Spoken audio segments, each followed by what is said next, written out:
When Demeo first launched in 2021, it had just 4 playable characters and 1 campaign, with the promise of more on the way.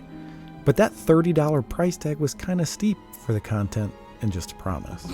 Despite that, the game intrigued me, as I'm an avid board game and tabletop fan, and getting to experience quite possibly my 2 favorite hobbies in one package left me with only one choice: to buy Demeo on launch day.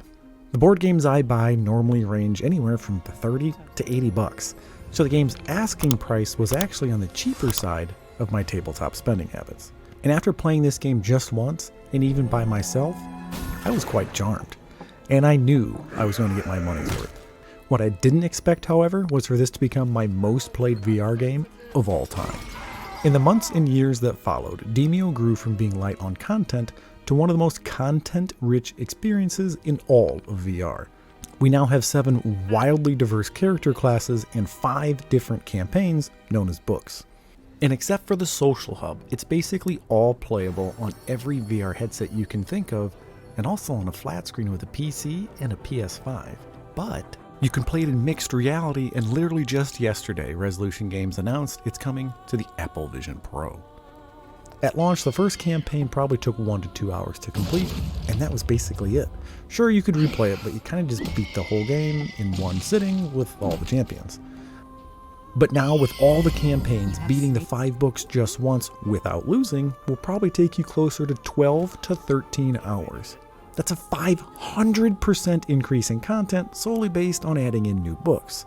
It doesn't factor in the other stuff like new champions, cards, enemy types, unlockable cosmetics, improved character models, and the social aspects of the game. But let's take a crack at adding some of that stuff into the equation. Okay, theoretical scenario type. You're part of a 4-man team, and that group has a crazy idea.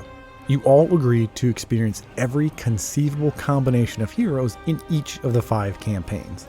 That could be something like 4 assassins in one run, and then 3 assassins and a bard on the next go, and so on. Doing that across all 5 books would take a staggering 156,000 hours to complete. In numbers that are easier to comprehend, that's 6,500 days, 928 weeks, or 17.8 years worth of constant Demeo playing. And in the eyes of society, that's basically an entire childhood spent playing Demeo. And that's an utterly ridiculous way of saying this game is designed around replayability.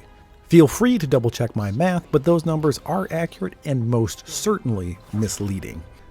Look, I know nobody in their right minds is going to spend that much time playing Demeo. But I wanted to phrase it that way because I think it helps explain why, after playing this game for 178 hours, I'm still coming back for more. And again, this game checked a lot of boxes for me from the start. It brought together my 2 favorite hobbies, so chances are it appeals to me more than you, so keep that in mind. But thankfully, Demeo is a great VR game and a great board game. As a board game, the rules are very light. It's not weighted down with complicated if-thens or edge cases that have you nose deep in a rulebook. And while it's not an overly complex game, it's always strategic. On your turn, you have 2 actions, which break down into a combination of move, attack, and playing cards. In most cases, each card costs 1 action to use, but there are a few that are free. When attacking, you roll a die, and while it's a 12-sided die, it's nothing complicated. All 9 sword icons mean you land a hit, the 2 crit symbols look like this, and the skull is a miss. But the skull isn't just an instant failure. Instead, your character just attacks a different space. All in all, the dice are pretty forgiving, and you're going to be hitting and critting a lot more than missing. But make no mistake, dice are dice, and I promise you that if you play this game long enough, you will land a crit at the very best possible moment, and also fail in the most spectacular of ways. Straight. Now, let's move on to the champions brave enough to descend into the dungeon. Leading the charge, the Guardian, protector and bulwark, the tank anchored between her allies and harm. Guardian is the only class in Demeo that has armor, and that armor can be repaired. And while the Guardian's damage isn't really high, she still is very capable, and her basic attacks actually move enemies back 1 hex. which may not sound like much, but it can be used to push enemies into poison or just close enough so that the rest of the party is now in range. Up next, the Assassin, the silent killer, death lurking in the shadows. The Assassin specializes in high single target damage, where positioning becomes paramount. If you attack an enemy from behind, you're rewarded with a juicy backstab for double damage. Lining up a backstab can sometimes be tricky and leave you exposed, but thankfully the Assassin is equipped with stealth, allowing them to turn invisible for a time. Like the Guardian, the Assassin is primarily melee focused, but not entirely dependent upon his daggers. But now it's time for the back line. The Huntress, death from afar, precision with venom. She has 2 arrow cards that never get consumed. You can keep bringing the pain and let the front line soak up the damage. But she can also summon woven allies or charm enemies to fight for you. But she's not alone on the back line. The Sorcerer, wielding elemental destruction on an epic scale. He specializes in AoE damage while also providing some essential crowd control. His shock spell is capable of stunning one enemy, unless you're overcharged or the enemy is soaking wet, then it chains to other nearby targets. Just keep an eye out for allies.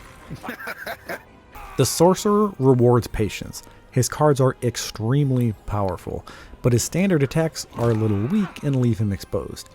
It can be tempting to just singe everything you see with a fireball, but you gotta fight that temptation because there are bigger spiders to roast.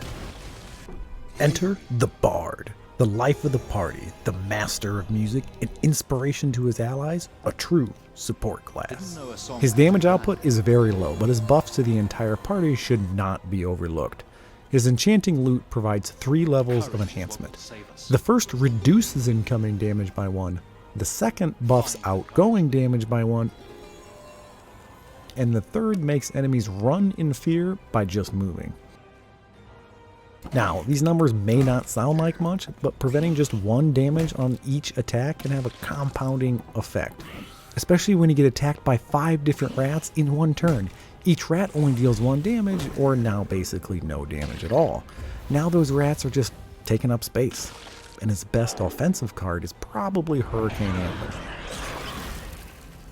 Up next, the Warlock, Beastmaster and Magician in one strike.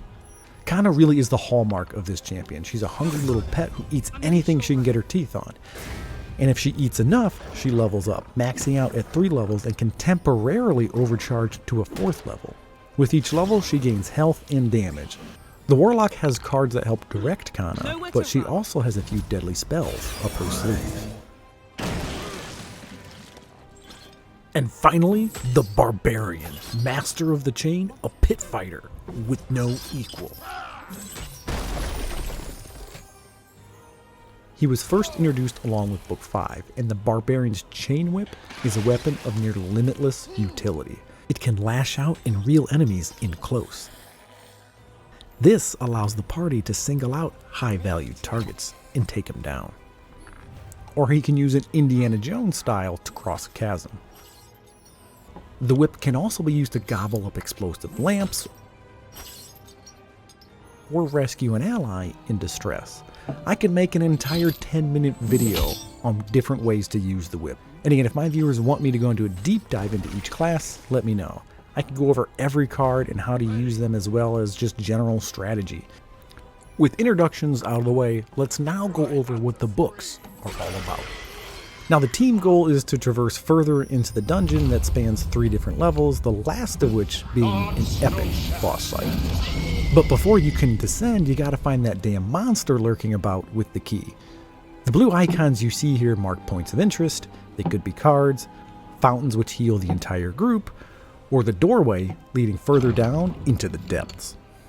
In between dungeon floors, the group stops by Klepto's Market to spend gold to get new cards only. There's no gear or equipment here, it's all card driven. There are potions that permanently modify stats, but nothing that carries over between books. At Klito's, you can also opt to save and quit, which can come in handy because each campaign takes anywhere from 1 to 3 hours to complete. So quest players, have a spare battery or charge cable nearby. All 5 campaigns essentially follow this formula, but they most certainly don't feel the same. The first book has your generic monsters that carry through to all the other books. But books 2 through 5 each have unique enemies, terrain, cards, mechanics, and boss fights. Each dungeon level is also semi-random. I recommend starting with the first book, The Black Sarcophagus, which pits the group against the Elven Queen. It's the easiest and shortest. It's the standard dungeon romp. Once you've mastered the first campaign, the Rat King is like a sword to the gut. It's a daunting challenge, best left for later. Skip it for now and move to book 3, as Rat King is a test of your mettle against the forces of darkness. A journey that will leave you scarred, both physically and probably emotionally. The campaign is a claustrophobic nightmare, with limited line of sight and enemies lurking in the shadows. It's death by 1,000 little cuts. Your health slowly draining as the rats gradually overwhelm you.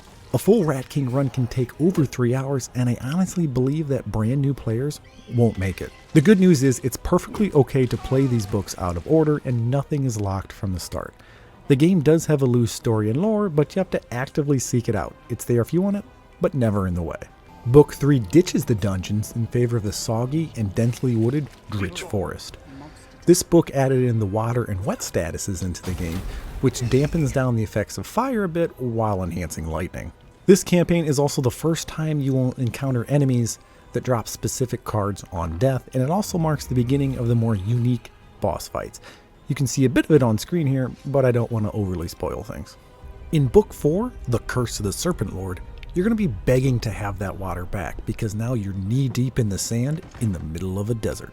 Book 4 has quite possibly my favorite terrain set, as the elevation can greatly change depending on the RNG. Just watch out for the corruption crystals that spread blight on the ground. The boss fight is also a good change of pace, with it being a little more objective based with some don't take your eyes away minigame sprinkled in. But it all culminates in Book 5, Reign of Madness. You are finally tasked with taking down the Elven King. In here, you can now spend your coin to recruit NPC allies, and you're going to need their help because before you can even get to the Elven King, you got to get through the Elven Sorcerer. He opens portals to other books, letting in any enemy type from the previous campaigns. And if the group doesn't keep up, it's easy to get overwhelmed. But thankfully, you don't also have to kill the seer in the final stage. There's just the small matter of the Elven King.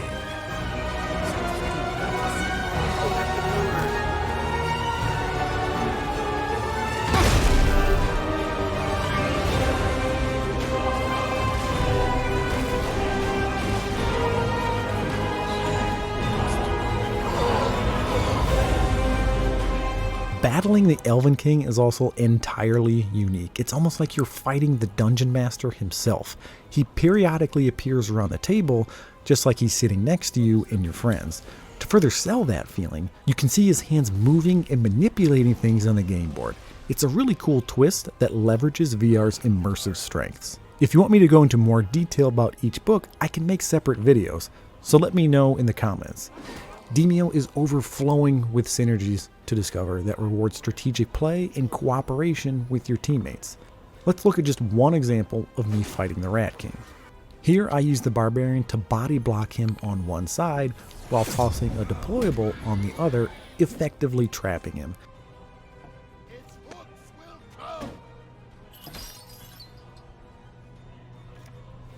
Then I use the Bard to buff my other champions and preemptively lay down some healing.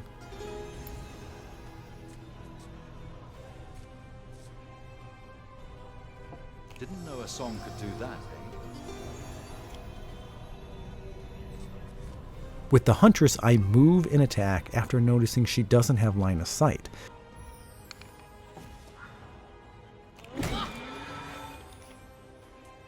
Then I toss a Hunter's Mark, making the Rat King vulnerable to all incoming damage for 3 turns. It's a free card, so I'm allowed to use the powerful Poison Shot to start chipping away at him, and luckily it crits. Then with the Warlock, I move into position and make the barbarian invulnerable with the adamant potion. So now the king can't even hurt what's blocking his escape. Then an astral strike for good measure, An astral strike to clear a path. which also makes Kana get a lick in. Now, that pisses the Rat King off, but he can't do anything about it because of the adamant potion. Sadly, the bard gets nibbled to death by rats and plays his final tune. Now, back to the barbarian. He uses a buff card, causing his next attack to deal additional damage.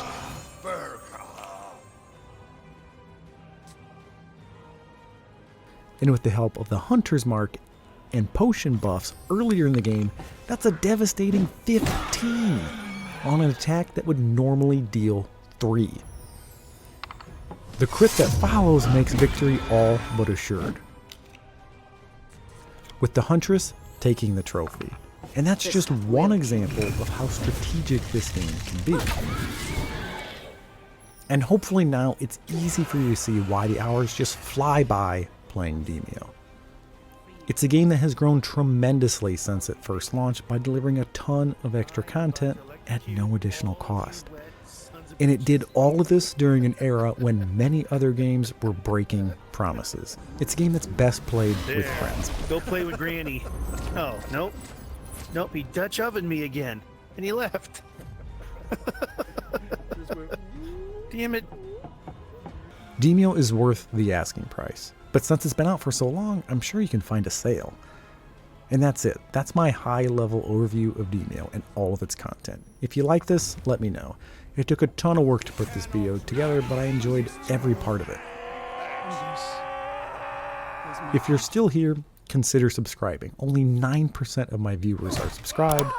And if you made it this far, I must have done something right. Anyway, bye for now, and thanks for watching.